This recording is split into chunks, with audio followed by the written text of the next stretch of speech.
Maayong gabi alang sa atong tanan mga kaigsuunan. Welcome sa atong daily dose of God's Word. Another night nga kita mag-uban sa pagtuon sa pulong sa Ginoo. So siguro sa background dungog pa ninyo ning among mga silingan nga nag-celebrate para sa mga graduation. So gidlay pagkinanta. So ay lang yung pansin na mga kaigsuunan. And by this time, akong gihangyong tanan to please open your Bibles with me in the book of 2 Corinthians chapter 5, a very important text nga atong angay nga paminawon. 2 Corinthians mga igsuon sa chapter 5. Open your Bibles with me there. Okay? And let us read verses 11 paingon sa verse 19. 2 Corinthians chapter 5 verse 11 mga kaigsuonan paingon sa 19. So the Bible says, 2 Corinthians 5, verse 11, knowing therefore the terror of the Lord, we persuade men, but we are made manifest unto God, and I trust also are made manifest in your conscience.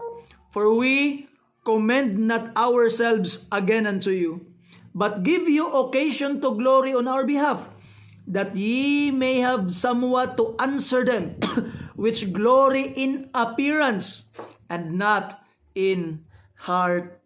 For whether we be beside ourselves, it is to God, or whether we be sober, it is for your cause. For the love of God, for the love of Christ constraineth us, because we thus judge, that if one died for all, then we're all dead, and that he died for all, that they which live should not henceforth live unto themselves, but unto him which died for them, and rose again. Wherefore henceforth know we no man after the flesh. Yea, do we have known Christ after the flesh? Yet now henceforth know we him no more. Therefore, if any man be in Christ, he is a new creature. All things are passed away. Behold, all things are become new. And all things are of God, who hath reconciled us to himself by Jesus Christ, and hath given to us the ministry of reconciliation. To wit, that God was in Christ reconciling the world unto himself, not imputing their trespasses unto them, and hath committed unto us the word of reconciliation. Let's pray. Father in heaven, salamat Ginoo, paghatag ka na mo og opportunity to open your word again tonight, alang sa pagtuon sa imong mga pulong. Salamat Amahan for this great privilege. Kalipay namo ni Ginoo nga makatuon sa imong pulong, and even for your servant tonight.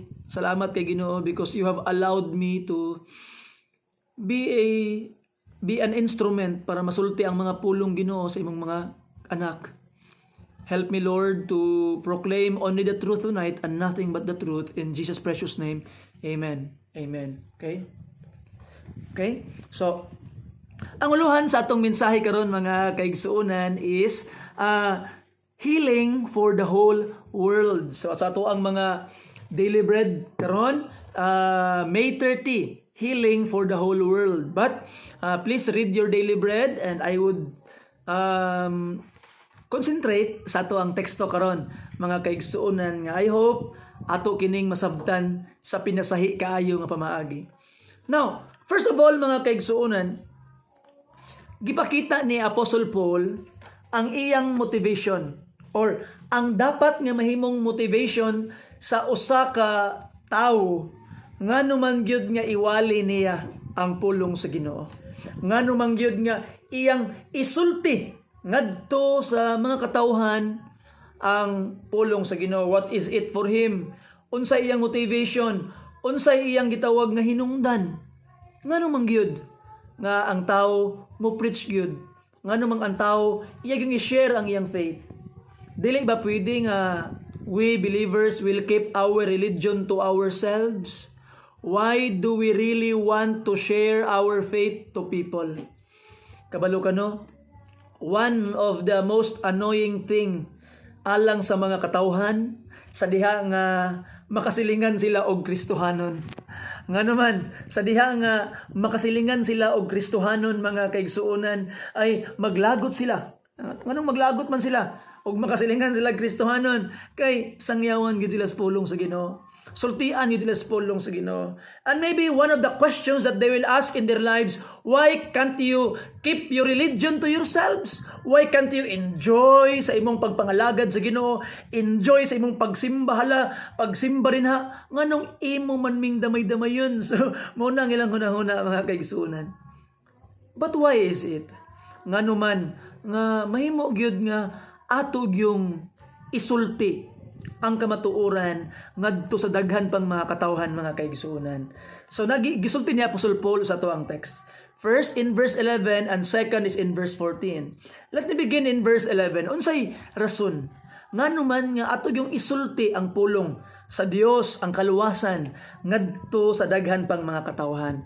Verse 11, knowing therefore the terror of the Lord, we persuade men. Look at that. Knowing therefore the terror of the Lord. So nasayod ta sa kapungot sa Dios. Nasayod ta sa kasuko sa Dios. We know the terror of the Lord. And because we know the terror of the Lord, we persuade men. Now look at this mga kaigsunan. Listen carefully. Ato makitaan the fear of the Lord. Ang unang hinungdan ngano nga atong isulti sa mga katawhan ang pulong sa kalawasan is because of the fear of the Lord. And this fear of the Lord is at least comprised of two things. Number one, kahadlok sa kapungot sa Ginoo. Igsoon, atong makita nga kita nga mga Kristohanon, kabaluta kung asa mabutang ang tawo nga wala gayud mituo kang Kristo Jesus. Unsa man ang giingon ni Jesus Christ sa Mark chapter 9 verse 41 paingon sa verse 48, gibalik-balik gyud og ingon ni Ginoong Hesus mga kaigsuonan. If your hand offend thee, cut it off. It is better for you to enter into life maimed than have your two hands burned in hell. You see, in the fire that never can be quenched. Ngon pa ni Ginoong Hesus, if your eyes offend thee, pluck it off, tanggalay imong mata. Kay mas maayo pa nga mosulod kas kinabuhi nga buta kaysa ilabay ka nga makakita sa kalayong way pagkapalong. What does Jesus Christ means? Meaning, mas maayo pa nga magantos ang tao diri sa kalibutan karon kaysa malabay siya sa impyerno. And that is how terror God, severity of God's judgment mga kaigsunan for those who will reject the Lord Jesus Christ. Mao na kita nga mga Kristohanon kabalumanta kung asa paingnan sa tao nga dili mo tuo sa mga katawhan nga wala gyud makaangkon sa kaluwasan. That's why, because we know the terror of the Lord, ato silang sultian. We don't want our loved ones to go there. We don't want people to go there. And we know the terror of the Lord.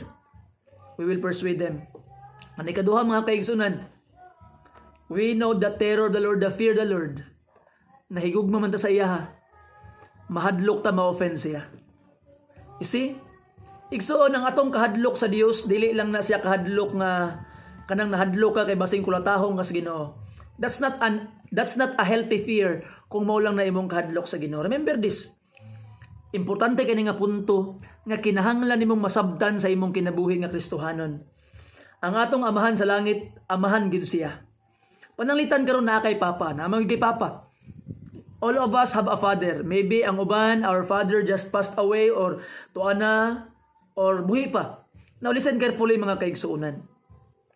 Kung nahadlok ka sa imong papa, tungod kay nahadlok ka bunalan, tungod kay nahadlok ka nasuko siya, kay tungod kay nahadlok ka kulatahon, that fear is not healthy. Dili siya healthy nga fear.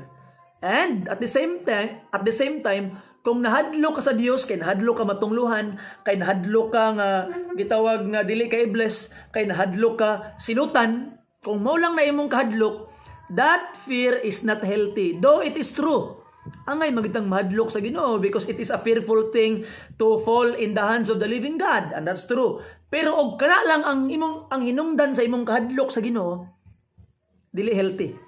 Okay? Now, unsa pa man day ang laing kahadlok sa Ginoo? Inani, sama sa imong papa mga kaigsuonan. Dili lang ka nahadlok nga masuko ang imong papa, mabunulan ka. Nahadlok pug ka nga ma-offend nimo ang imong amahan nga nahigugma sa imuha. You see? Ug na kay tawo nga gipangga gihigugma nimo mga kaigsuonan, mahadlok ka nga ma-offend sila. And just like God mga kaigsuonan, we know God can be angry, pero that is not the main reason why we fear Him. We fear God. Why? Naglikay ta nga maghimog dili maayo. Ngano man, mahadlok ta nga atong ma-offend ang atong langit nun nga mahan nga nahigugma kaayo sa atoa. And if that fear is what you have tonight, you have a healthy fear sa Ginoo. So igsuon mo tana ko sa imuha, nganong nahadlok man ka sa Ginoo. You see? Ang kana nga klase nga kahadlok mga kaigsunan, dili ka magrebilde. Kung nahadlok ka sa imong yutan-on nga amahan tungod kay hadlok ka kulatahon, pwede kang magrebilde, pwede kang magleslayas, pwede kang musibat. Kay nahadlok lang ka kulatahon. Pero og nahadlok ka nga ma-offend nimo ang imong amahan nga nahigugma sa imuha, dili ka mo layas kay maka-offend pud sa iya, dili ka mo sukol kay maka-offend pud sa iya. Higala igsuon, nindot kaayo og na kay healthy fear sa Ginoo. And one of the reason why we persuade men kay kabaluta maka-please sa iyaha if we will tell His word to other people. And it is a terror for us nga dili siya nato ma-please or ma-offend siya sa ato ang mga binuhatan. So igsoon, it's very very important. Kana lang daan nga to, it will change your entire Christian life kung imo nang masabtan mga kaigsuonan. You will have new reason why you serve Him. You will have new reason why you do good.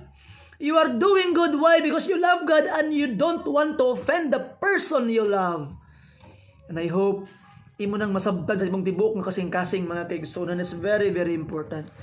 And look at this, ingon pa ang pulong sa Ginoo, but we are made manifest unto God, and I trust also are made manifest in your conscience. So ato makita mga kaigsuonan, through this ministry nga ginabuhat ni Apostle Paul to people, mapansin sila sa mga katawhan, makita sila sa mga katawhan what they are doing. And of course, makita sila sa Dios. God will notice their lives. And look at this, verse 12. For we commend not ourselves again to you. Yun pa ni Paul, wala man minang hinambog sa inyo. Wala man namo ginakomend ang among kaugalingon sa inyo. We persuade you, but it is not for you to idolize and notice us. Now, higalig, so remember this. I believe nga natay mga favorite preachers. I believe nga natay mga favorite pastors that we really wanted to listen. But listen carefully. Me, personally, my goal as a pastor is para maila-ila gid ninyo si Jesus Christ. You see, I want you to know my Savior, my Lord Jesus. And thank you if you wanted to listen to me, and I hope with the grace of God you are learning. And ato makita mga kaigsuonan ang giingon ni Apostle Paul, we commend not ourselves again to you, but give you occasion to glory in our behalf. Ngano man, para pod ma-proud pod mo namo nga ni Paul. Why man? That ye may have somewhat to answer them which glory in appearance and not in the heart. So naaray kompetensya si Paul mga kaigsuonan. Diri sa Corinthians, na ay mga kaaway si Paul nga sigig panaway kang Paul. Si Paul daw di kabalo mawali, si Paul daw dili maayo nga leader. And there are people who glory in appearance but not in the heart. Gwapo kaayo tan-awon, nindot kayong presentation pero walay kasing-kasing. So igsoon ato makita no, there are people who are very very good in talking, in preaching. Maay kay muwali, pero dili nimo mabati ang kasing-kasing sa mensahe. And I hope by the grace of God mga kaigsuonan, we do not preach because we love preaching. Remember this mga kaigsuonan, I hope nga you are not winning soul because you love preaching and you love winning souls. Remember that, dili na mao atong main motivation. Ang mga pastor, dili dapat nagwali because we love preaching. We win souls. We preach. Why? Because we love souls. Mao na ang pinaka kasing-kasing din ha. You see, kay kung pastor ka karon, unya nagwali kay gusto lang gyud ka mawali. And it will cater a big problem. You see? But if you are a preacher, you preach because you love souls, you love people, na dakong kalahian. Nagsangyaw ka, di kay ganahan ka mag-share, kung dili kay ganahan ka or nalipay ka nga makashare ka kay nahigugma ka sa mga kalag o nahigugma ka sa imong Ginoo, it will make a difference. And ato makita mga kaigsuunan, si Apostle Paul is saying, ginapakita mi sa Dios sa inyo ha, ginapadayag mi sa Dios sa inyo ha, ginapakita sa Dios sa inyo ha ang among gugma para ninyo, why? Para naamoy matubag adtong mga tao nga they are glorying in appearance and not with the heart. You see? And believe ko sa verse 13. Kuyaw kay giingon ni Paul sa verse 13 mga kaigsuunan. I hope imo ning makita. For whether we be beside ourselves, it is to God. Or whether we be sober, it is for your cause. You see? Kung unahunaon man sa mga tao nga nangabuang na may beside ourselves, kaning beside ourselves, it means schizophrenic. Kana bitawng magstorya ra siya ra isa, na magkatawa ra siya ra isa, makitag di mao siya ra isa. It is schizophrenic. Ang King James Version nga description anang ana kanang murag na buang is beside himself or beside ourselves. So kung pa ni Apostle Paul og maalaan man may buang para ninyo, para na sa Dios. You see? Og if we are sober, nga maalaan mi nga tarong mi, it is for your cause. So meaning mga kaigsunan, no? Si Apostle Paul, he is a servant of his ministry. Servant of the ministry. You see? No ato makita mga kaigsuunan nga usahay bitaw, if you are really faithful sa Ginoo, usahay malaan kag buang. Pinaunsa man ni si Kuan, uy, nasukad na siya nagsimba ng ilang simbahan, diha naman halos magpuyo sa simbahan, hala Domingo, buntag, hapon, simbahan, napay prayer meeting, ay mulampas na sila langit. Usahay mo ana ang mga tao, maalaan na kag fanatic, nga naman, tungod kinahigog makas Ginoo. Remember this mga kaigsunan, sa wala pa kagiing nagbuang sa mga katawhan tungod sa pagpangalagad sa Ginoo, si Jesus Christ na alaan nagbuang apil sa iyang mga igsuon. Tanawa gani Matthew chapter 3, Mark chapter 3 verse 21. Tanawa ang giingon sa Bible mga kaigsuunan. Mark chapter 3 sa verse 21. The Bible says, and when his friends heard of it, they went out to lay hold on him. So ilang gipangita si Jesus Christ to lay hold on him, ilang dakpon sa Ginoong Hesus, yang mga amigo. Nga naman, for they said, he is beside himself. Nabuang naman siguro ni, nagwali naman. You see? So atong makita mga kaigsuunan nga before people will call you crazy, fanatic sa imong religion, Christ was the first one to be called like that. So ayaw ka ulaw, ayaw ka lain. Nga naman, you have the opportunity to be called something just like your Savior, just like your Master and Lord. And it is for God. And ug malaan man tagtarong, it is for the people. And look at this. The second motivation, di lang kay we know the terror of the Lord. Verse 14, the second motivation, nganong muwalig yun silang Apostle Paul, for the love of Christ constraineth us. Ang gugma sa Ginoo, maoy katulod. You see? It's not our love for God. Okay? It is not for our love of Christ. No. For the love of Christ, meaning ang gugma niya sa atoa. Kaganina, under the terror of the Lord, our love for Him, tungod kay nahigugma siya sa atoa, tungod kay nahigugma ta sa iyaha, dili ta gusto nga ma-offend siya, kay nahigugma po siya sa atoa. Now karon, the love of God constraineth us. Ang gugma sa Dios alang kanato. Higala igsoon, ato makita no nga grabe ang gugma alang sa mga katawhan. And I hope by the grace of God, Dili nimo tan-awon ang tao, pinaagi silang background, pinaagi sa ilang sininaan, pinaagi og patikan ba o dili, pinaagi og lain ba mga istorya og dili. Higaligsoon dili masukod pinaagi sa physical appearance ang kasing-kasing sa usa ka tawo. Kay wa ka kabalo og gibag-o na sa Ginoo. You see? Mga kaigsunan, sometimes there are people nga untactful kayo mga istorya. Maybe they just need to be taught.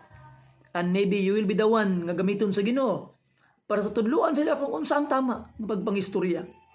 You see? And look at this, ingon pang pulong sa Ginoo, for the love of God constraineth us, meaning pag makita nimo ng tao karon, imong hunahunahon kaning tawhana ako ning sultian kay gihigugma pud biya ni sa Ginoo. Because we thus judge that if one died for all, then we were all dead. So everybody is involved in Christ because Christ died for all. Nakita nimo na? Di lang kay ikaw ang ipakamatyan sa Ginoo. Ang Ginoo ipakamatyan pud niya ang tanan. And look at this, verse 15. And he died for all, that they which live should not henceforth live unto themselves, but unto him which died for them and rose again. Kita nga gipakamatyan sa Ginoo. Dili na ta magkinabuhi alang lamang sa atong kaugalingon. Magkinabuhi na ta alang sa atong Dios. Alang kaniya nga namatay para sa atoa. Mo bitaw na, as a pastor, I ask you, every time you make a decision sa imong kinabuhi, always include God. Magbalhin kag balay, na kay simbahan didto. You see? Muadto ka sa laing lugar, mabakasyon ka, makasimba ka kung maabtan kog Domingo didto. Always include God in your decisions. Maghimo kag negosyo, mahimaya ka ang Ginoo niini. Dili ka ko ba-compromise pinaagi niini. Makuha kag kurso, kung mahuman ako ning kurso, ako kaning magamit para sa kahimayaan sa Dios. Magamit ako sa buluton pinaagi niini. Mahimo ka kong blessing niini. Higaligson and every decision making, because you live for Christ, always include Him in your decisions. It's very, very important for you to realize it. So, ato makita mga kaigsunan, He died for you. And not only died, nabuhi siya so that you can live for Him. And now look at this mga kaigsunan, verse 16, importante kayo. Wherefore, tungod niini, tungod kay gipakamatyan man ni Jesus tanan, tungod kay gihigugma man niya tanan. Verse 16, wherefore, henceforth, know we no man after the flesh. Usahay, dili siya clear sa King James Version. You see, and I like King James Version mga kaigsunan. I love King James Version. But sometimes, og dili kaayo kahimasa, dili kay nimo masabtan ang King James Version. Mo lang pud na ang gamay nga downside sa King James Version. But through the guidance of the Holy Spirit, himasaman ka o dili, masabtan gid nimo ni. Mo na just ask the power and guidance of the Holy Spirit. Now look at this. Wherefore henceforth know we no man after the flesh. Usa pasabot niya. Meaning dili na ta mo ila sa tao pinaagi lang sa ilang unod nun nga appearance. No we no man after the flesh. Ayaw sila i-judge or ilha pinaagi lang sa ilang physical appearance. Siguro ka, uy, taasag buhok ani, uy, mura man bugoy-bugoy man siguro ni, uy, upaw man ni, masamang tao. Ay, patikan man ni, adik man ni. Ayaw, dili na siya mao. You see? Dili siya mao mga kaigsunan. Always remember that taas man nagbuhok, patikan man na, kalbo man na, formal man na ang naong, gisi mang sinina, hugaw man nagtiil, always put it in your mind. Nga kaning tawhana, gihigugma sa Ginoo, gipakamatyan niya. Dalawa ang giingon ni Paul nga example. Yea, though we, bisan ganig kita, we have known Christ after the flesh. Meaning, atong giila si Jesus Christ kaniadto after the flesh, yet now, henceforth, know we Him no more. Pero karon, dili na pinaagi sa unod atong pag-ila sa iyaha. So, gihimong example ni Paul si Christ. Because the Lord Jesus Christ before, wala giila ni Apostle Paul as Dios. Isip ni Paul nga, kinsa man tawhana day na, nganong sundon man siya, nganong siya man ang i-obey. But in Acts chapter 9, when the Apostle Paul meet the Lord Jesus Christ in Damascus Road, na-change ang perception kang Christ. He do not judge the Lord Jesus Christ according to the flesh, but he now sees him as divine. So ato makita no, mga kaigsuunan. I hope we will try to look at people in different way. Nga kung kani manggaling sa siyang klaseng tao na siya'y chance maluwas. Pero remember po din yung giingon nga we must be wise as serpent, gentle as dove. Ayaw lang po kumpiyansa. Kay basin unya nga ang imong gipadayon sa imong balay serial killer na. Wa ka kabalo. So God will give you wisdom. Ay lang po kumpiyansa. You see? So ato makita mga kaigsuunan, tungod diini dili man nato iluhon ang tao sa ilang physical appearance, kay gipakamatyan sila sa Ginoo, gihigugma sila sa Ginoo. Pag verse 17 na ng application, therefore, if any man be in Christ, he is a new creature. Unsa man iyang dagway, unsa man ang iyang appearance, unsa man iyang inistoryahan, patikan man o dili, if that person is in Christ, he is already a new creature. Kung gidawat siya sa Ginoo, wa tay katungod nga mobalibad sa iyaha. You see? Mga kaigsuunan, again, kung gidawat siya sa Ginoo, wala tay katungod nga mobalibad sa iyaha igsuon. All things are passed away, behold, all things are become new. Wala girenovate sa Ginoo. Gidemolish sa Ginoo ang daang pagkatao ug nagtukod sa usab. All things are become new. You see? So mga kaigsuunan, you are not a renovation. You are a fresh beginning. Fresh building. But all of us are work in progress. Remember that. Work in progress pa ta. We are not perfect pa. One day we will be. Pinagi sa pag-change ni Jesus Christ ato tagad bagong lawas. But mga kaigsuunan atong gitawag nga makita that unsa man na klase nga tao, whatsoever kind of people are they, siyempre naman tayo mga preferred nga kinaiyahan. Kung unsa atong gidak-an, atong naandan, gusto gitag formal, gusto gitag tarong.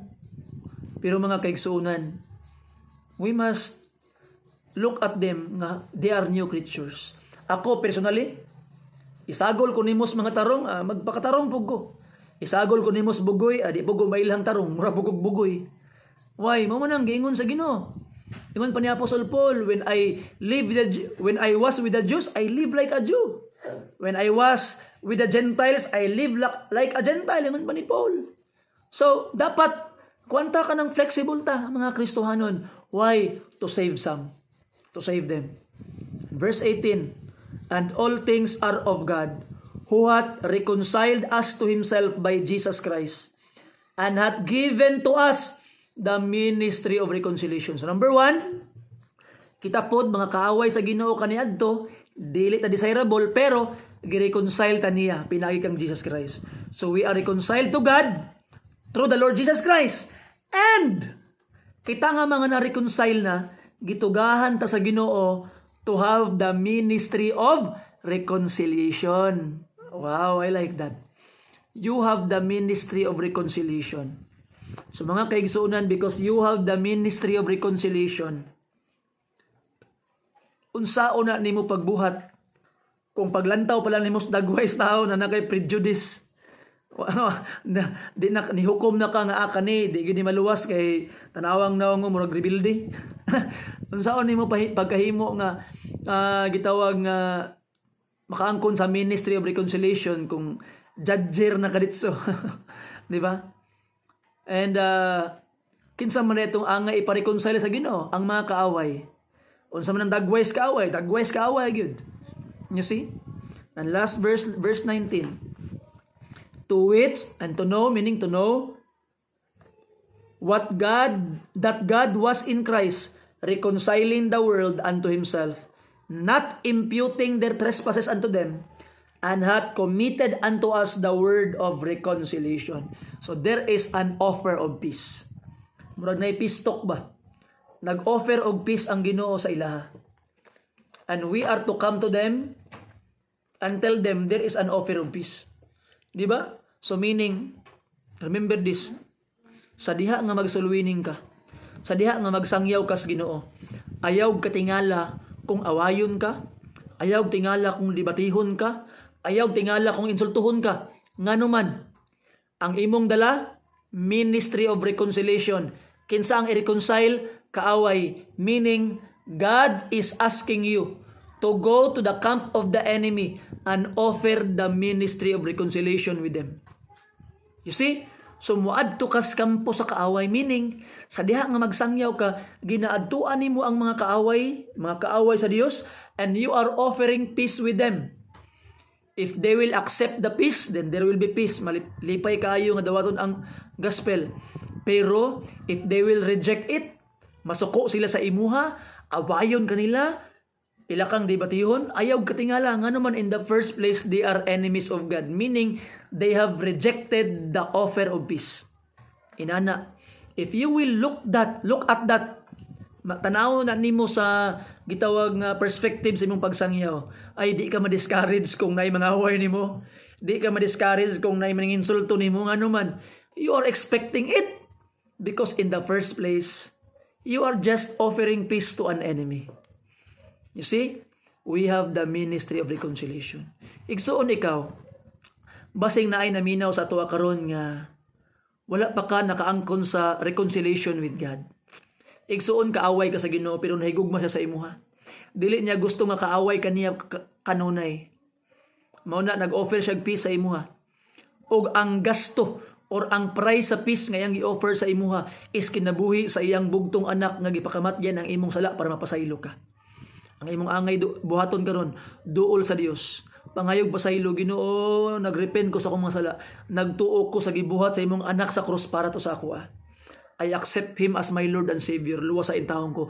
Lord Jesus, luwas ako. O karong gabi una, luwason kaniya, igsuon. Salamat sa imong kaayo. O Ginoo, igsuon, sa ato ang mao ni ang mensahe sa pulong sa Ginoo karon. I hope nga inyuhang nasabtan. I hope atong i-apply sa atong mga kinabuhi.